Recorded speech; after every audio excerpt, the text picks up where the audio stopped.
नमस्कार. आज गीतेचा आपला दुसरा अध्याय आहे. श्री गणेशाय नमः.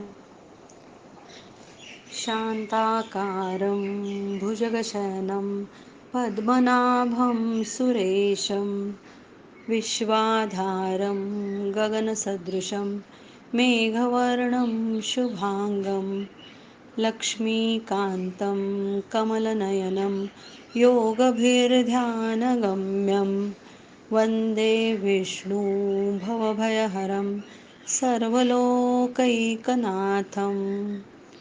ॐ नमो भगवते वासुदेवाय.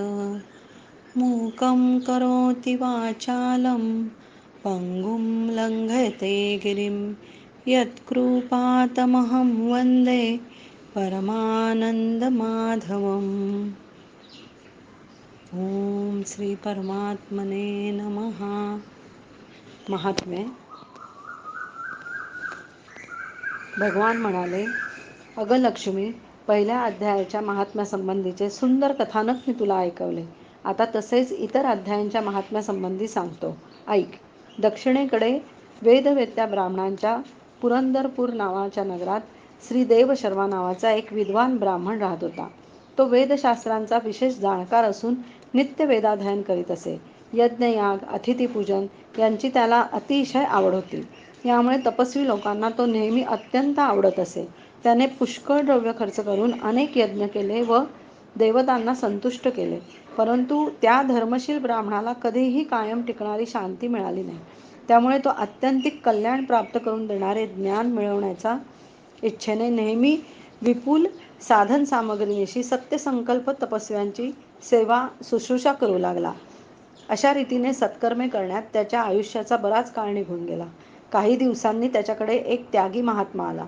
तो आत्मज्ञानी, निरीच्छ व शांत होता. तो नाकाच्या शेंड्यावर दृष्टी एकाग्र करून नित्य परमात्म चिंतनात निमग्न असे. त्यामुळे तो नित्य आनंद विभोर दिसत असे.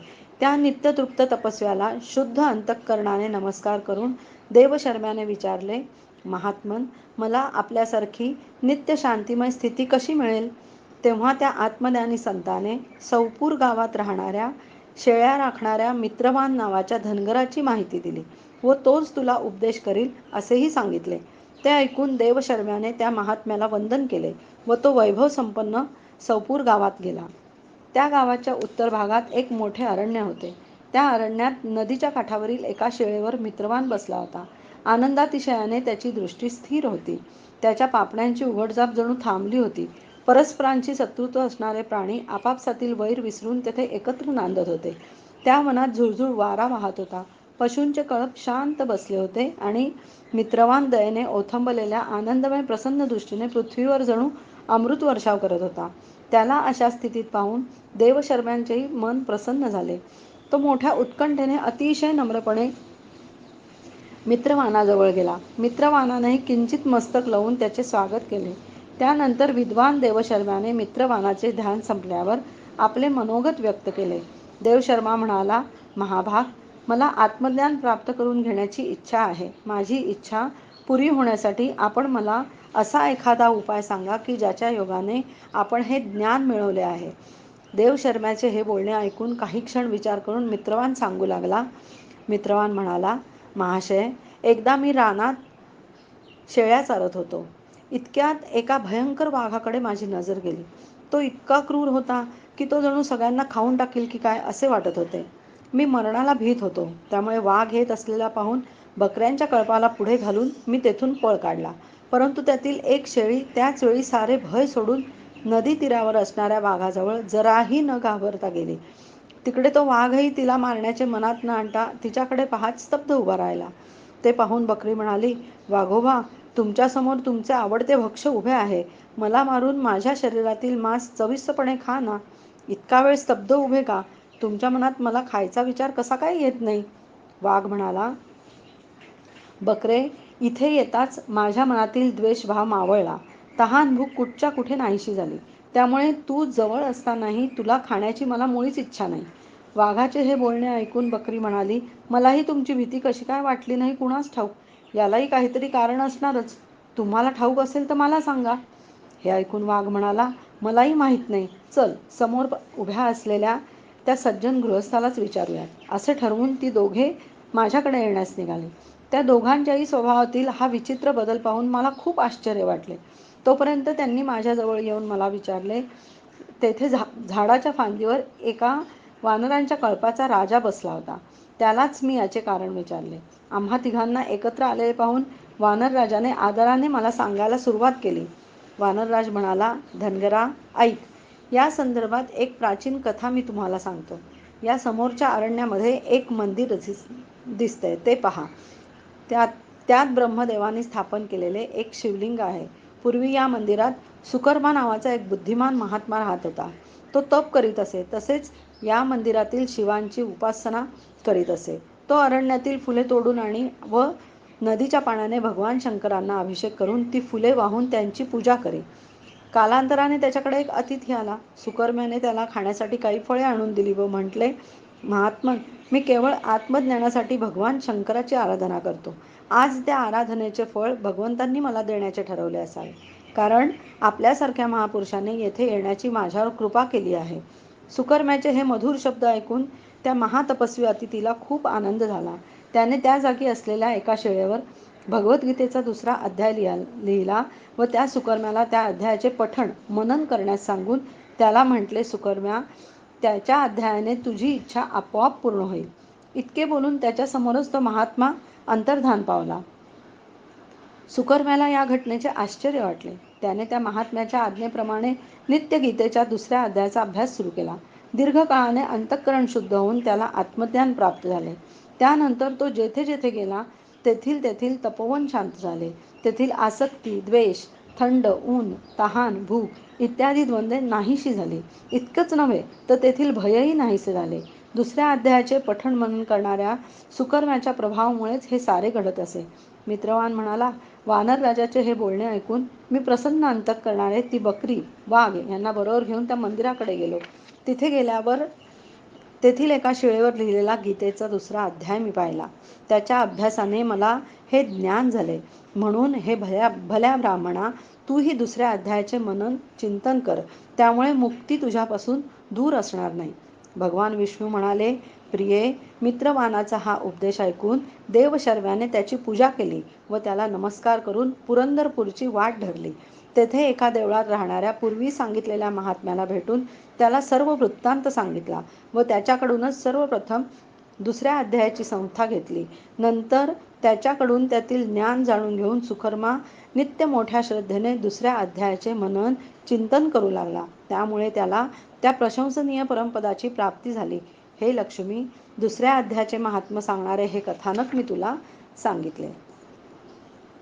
आता 2रा अध्याय. हा अध्याय म्हणजे भगवद्गीतेचा सार आहे.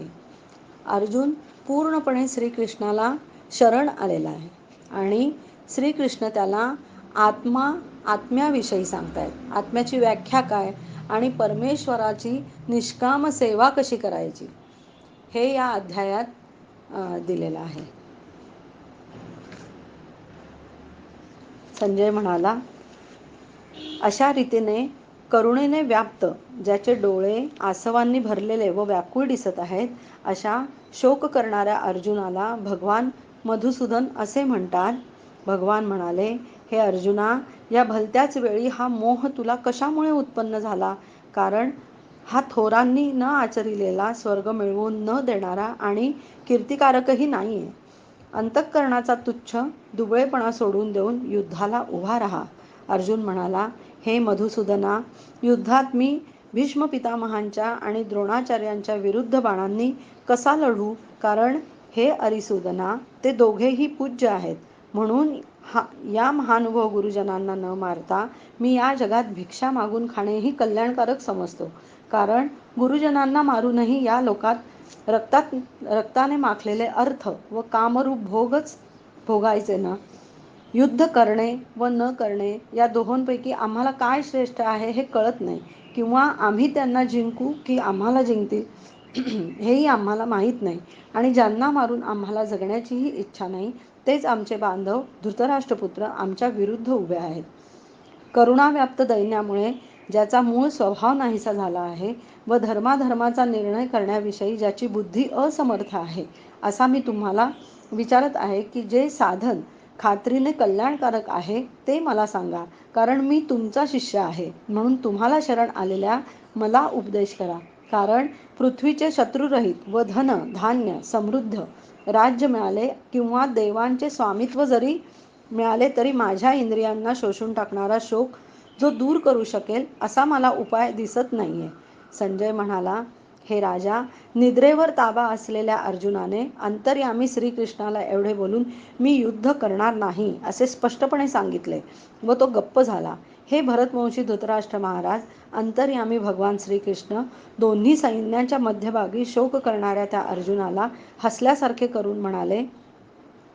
भगवान म्हणाले, हे अर्जुना, तू ज्यांचा शोक करू नये अशा माणसांसाठी शोक करतोस आणि विद्वानांसारखा युक्तिवाद करतोस, परंतु ज्यांचे प्राण गेले आहेत त्यांच्यासाठी आणि ज्यांचे प्राण गेले नाहीत त्यांच्यासाठीही विद्वान माणसे शोक करत नाहीत. मी कोणत्याही काळी नव्हतो, तू नव्हतास किंवा हे राजे नव्हते असेही नाही आणि यापुढे आम्ही सर्वजण असणार नाही असेही नाही. ज्याप्रमाणे जीवात्म्याला या शरीरात बालपण, तारुण्य आणि वार्धक्य येते, त्याचप्रमाणे दुसरे शरीर मिळते. याविषयी धीर पुरुषांना मोह उत्पन्न होत नाही. हे कुंतीपुत्रा, इंद्रियांचे विषयांशी संयोग हे थंडी, उष्णता आणि सुखदुःख देणारे आहेत. ते उत्पन्न होतात व नाहीसे होतात, म्हणून अनित्य आहेत. तेव्हा हे भारता, ते तू सहन कर, कारण हे श्रेष्ठ पुरुषा, सुखदुःख समान मानणाऱ्या ज्या धीर पुरुषाला हे इंद्रियांचे विषयांशी संयोग व्याकुळ करत नाहीत, तो मोक्षाला योग्य ठरतो. असत वस्तूला अस्तित्व नाही आणि सत वस्तूचा अभाव नसतो. अशा रीतीने या दोहोंचेही सत्य स्वरूप तत्वज्ञानी पुरुषांनी पाहिले आहे.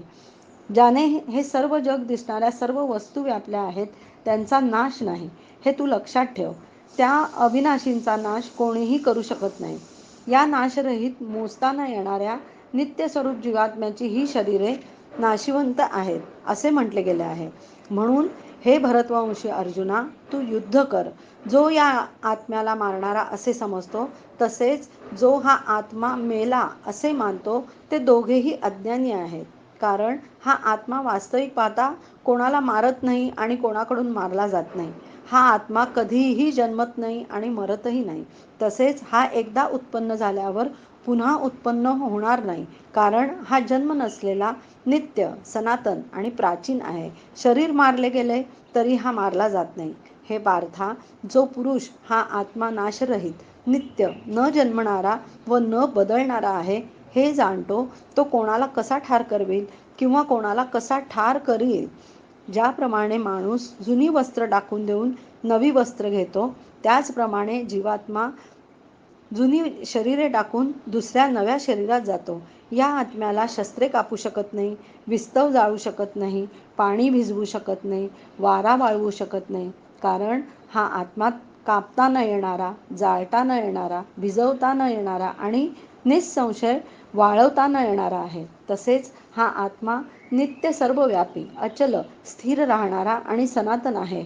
हा आत्मा अव्यक्त आहे, अचिंत्य आहे आणि विकाररहित आहे असे म्हटले जाते. म्हणून हे अर्जुना, हा आत्मा वर सांगितल्याप्रमाणे आहे हे लक्षात घेऊन तू शोक करणे योग्य नाही. परंतु जर तू आत्मा नेहमी जन्मणारा व नेहमी मरणारा आहे असे मानत असशील तरी सुद्धा हे महाबाहो, तू अशा रीतीने शोक करणे योग्य नाही. कारण असे मानल्यास त्यानुसार जन्मास आलेल्याला मृत्यू निश्चित आहे आणि मेलेल्याला जन्म निश्चित आहे. म्हणून या उपाय नसलेल्या गोष्टींविषयी तू शोक करणे योग्य नाही. हे अर्जुना, सर्व प्राणी जन्मापूर्वी अप्रगट असतात आणि मेल्यानंतरही अप्रगट होणार असतात. फक्त मध्ये प्रगट असतात. अशा स्थितीत शोक कसला करायचा? एखादा महापुरुषच या आत्म्याला आश्चर्याप्रमाणे पाहतो आणि तसाच दुसरा एखादा महापुरुष या तत्वाचे आश्चर्याप्रमाणे वर्णन करतो. तसेच आणखी एकदा अधिकारी पुरुषच यांच्याविषयी आश्चर्याप्रमाणे ऐकतो आणि कोणी तर ऐकूनही याला जाणत नाहीत. हे अर्जुना, हा आत्मा सर्वांच्या शरीरात नेहमीच अवध्य असतो. म्हणून सर्व प्राण्यांच्या बाबतीत तू शोक करणे योग्य नाही. तसेच स्वतःचा धर्म लक्षात घेऊनही तू भिता कामा नये, कारण क्षत्रियाला धर्माला अनुसरून असलेल्या युद्धाहून दुसरे कोणतेही कल्याणकारक कर्तव्य नाही. असे हे युद्ध भाग्यवान क्षत्रियांनाच लाभते. परंतु जर तू हे धर्मयुक्त युद्ध केले नाहीस तर स्वधर्म आणि कीर्ती गमावून पापाला जवळ करशील. तसेच सर्व लोक तुझी चिरकाळ अपकीर्ती सांगत राहतील आणि सन्माननीय पुरुषाला अपकीर्ती मरणाहून दुस्सह वाटते. शिवाय ज्यांच्या दृष्टीने तू आधी अतिशय आदरणीय होतास त्यांच्या दृष्टीने आता तुच्छ ठरशील. ते महारथी तुला भिवून युद्धातून काढता पाय घेतला असे मानतील. तुझे शत्रू तुझ्या सामर्थ्याची निंदा करीत तुला पुष्कळसे नको नको ते बोलतील. याहून अधिक दुःखदायक काय असणार आहे? युद्धात तू मारला गेलास तर स्वर्गाला जाशील, अथवा युद्धात जिंकलास तर पृथ्वीचे राज्य भोगशील. म्हणून हे अर्जुना, तू युद्धाचा निश्चय करून उभा राहा. जय पराजय, फायदा तोटा आणि सुखदुःख समान मानून युद्धाला तयार हो. अशा रीतीने युद्ध केलेस तर तुला पाप लागणार नाही. हे पार्था, हा विचार तुला ज्ञानयोगाच्या संदर्भात सांगितला आहे. आता कर्मयोगाविषयी ऐक. ज्या बुद्धीने युक्त झाला असता तू कर्माचे बंधन चांगल्या प्रकारे तोडून टाकशील. या कर्मयोगात आरंभाचा अर्थात बीजाचा नाश नाही आणि उलट फळरूप दोषही नाही. इतकंच नव्हे तर कर्मयोगरूप धर्माचे थोडेसेही साधन जन्ममृत्यूरूप मोठ्या भयापासून रक्षण करते. हे अर्जुना, या कर्मयोगात निश्चयात्मक बुद्धी एकच असते. परंतु अस्थिर विचार असणाऱ्या अविचारी कामनायुक्त माणसांच्या बुद्धी खात्रीने पुष्कळ फाटे फुटलेल्या व असंख्य असतात. हे अर्जुना, जे भोगात रमलेले असतात, कर्मफळाची स्तुती करणाऱ्या वेदवाक्यांची ज्यांना आवड आहे, ज्यांच्या मते स्वर्ग हीच श्रेष्ठ मिळवण्याजोगी वस्तू आहे, स्वर्गाहून श्रेष्ठ दुसरी कोणतीही गोष्ट नाही असे जे सांगतात, ते अविवेकी लोक अशा प्रकारची जी पुष्पित म्हणजे दिखाऊ शोभायुक्त भाषा बोलत असतात, त्यांची ही भाषा जन्मरूप कर्मफल देणारी तसेच भोग व ऐश्वर्य मिळण्यासाठी अनेक प्रकारच्या क्रियांचे वर्णन करणारी असते. ह्या भाषेने ज्यांचे अंतःकरण आकृष्ट करून घेतले आहे, जे भोग व ऐश्वर्यात अत्यंत आसक्त आहेत, अशा पुरुषांची परमात्म्याविषयी निश्चयी बुद्धी असत नाही. हे अर्जुना, वेद वर सांगितल्याप्रमाणे तिन्ही गुणांची कार्य असणारे सर्व भोग त्यांची साधने सांगणारे आहेत. म्हणून तू ते भोग आणि त्यांच्या साधनांच्या बाबतीत आसक्ती बाळगू नकोस. तसेच सुखदुःखादी द्वंद्वांनी रहित नित्य वस्तू असणाऱ्या परमात्म्यात स्थित योगक्षेमाची इच्छा न बाळगणारा आणि अंतःकरणाला ताब्यात ठेवणारा हो. सर्व बाजूंनी भरलेला मोठा जलाशय मिळाल्यावर लहान जलाशयाची मनुष्याला जेवढी गरज असते तेवढीच चांगल्या प्रकारे ब्रह्म जाणणाऱ्या ब्राह्मणाला वेदांची गरज उरते. तुला कर्म करण्याचाच अधिकार आहे, त्याच्या फळाविषयी कधीही नाही. म्हणून तू कर्माच्या फळांची इच्छा करणारा होऊ नकोस.